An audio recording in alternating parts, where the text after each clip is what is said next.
Now, having said that, we now have a situation where, except for figure 15.2a, monopolies are kind of bad things. Relative to perfectly competitive market, they're creating deadweight loss, and society is losing. So that raised the interesting question for governments, which is how should we regulate monopolies? Regulating monopolies. Is there some constructive role for the government? The government's been sort of a force for bad in this course so far. Here's our first case where government might actually do some good, which is, can the government actually improve life, improve social welfare by appropriately regulating monopoly? So to see this, let's go to figure 15.3, which is a complicated figure, so we'll work through it.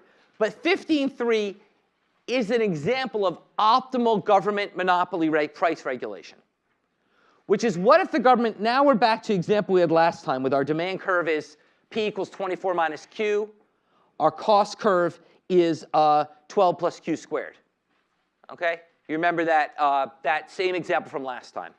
And as we said last time, the perfectly competitive outcome was a price of 8. I'm sorry, quantity of 8 at a price of 16.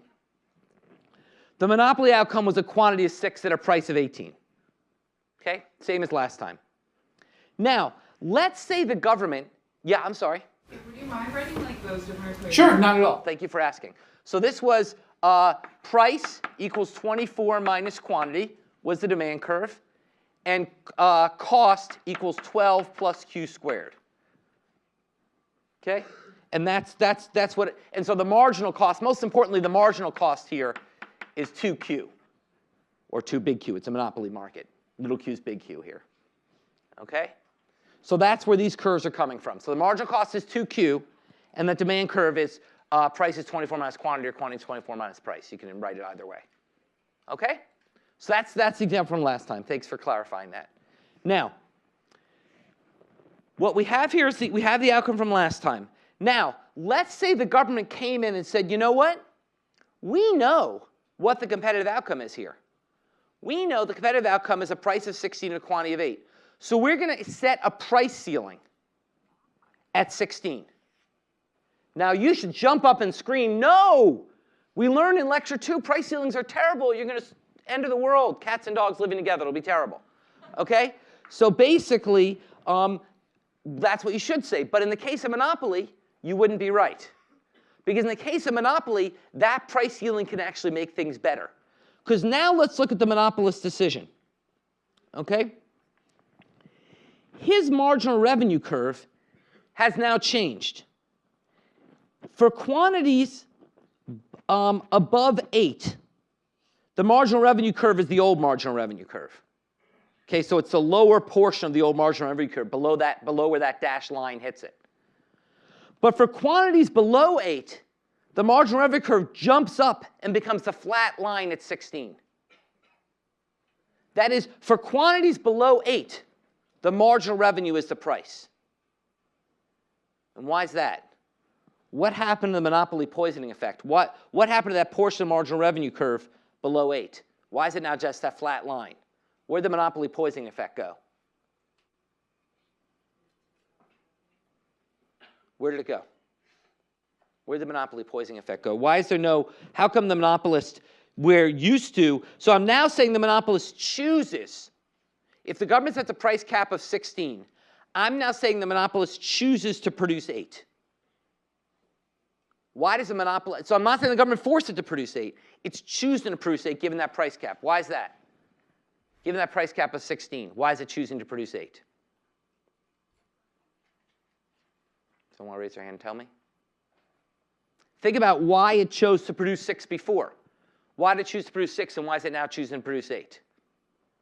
Yeah? So that's where marginal revenue equals new marginal revenue equals marginal cost. Yeah, the marginal revenue now is 16. Okay? There's no poisoning effect anymore because it can't charge 8 any more than 16. So marginal revenue is now 16. So the poisoning effect is gone. Marginal revenue is now price. So the monopolist says, well, if I can't charge more than 16, I might as well sell 8. Okay, question? Yeah, why Do we switch from the old marginal revenue curve to this new flat line at a quantity of 8 rather than at where the old marginal revenue equaled 16? Where the old marginal revenue equaled 16. Right. Right. Well, why is it a kink? Well, I think the best way to explain is thinking of intuitively about the monopolist decision, which is essentially for quantities below 8, the old marginal revenue curve is now irrelevant.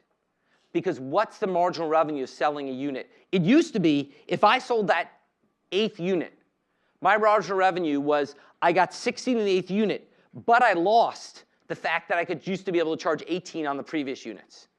Now I'm not losing that because I could never charge 18 in the previous units. I could only charge 16 in the previous units. So as a result, that segment's irrelevant. I could only charge 16. So it didn't matter. My marginal revenue cost is irrelevant below 8 because there's no poisoning effect. There's no sense in which selling that next unit hurt me with other units. Now selling this unit always gets me 16, no matter what. So it's a flat line up to the quantity of 8.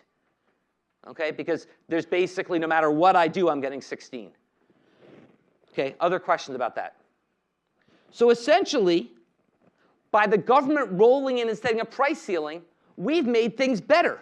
Because look, the monopoly, what have we now done? We've now reset the competitive equilibrium. We've now reset producer surplus to what it was in the competitive equilibrium and consumer surplus to what it was. And we've gotten rid of deadweight loss. So yay, government. Government's done a good thing finally in this class, which is by coming in and setting the competitive price, it has ended the monopoly deadweight loss. So optimal monopoly price regulation can make things better. Okay?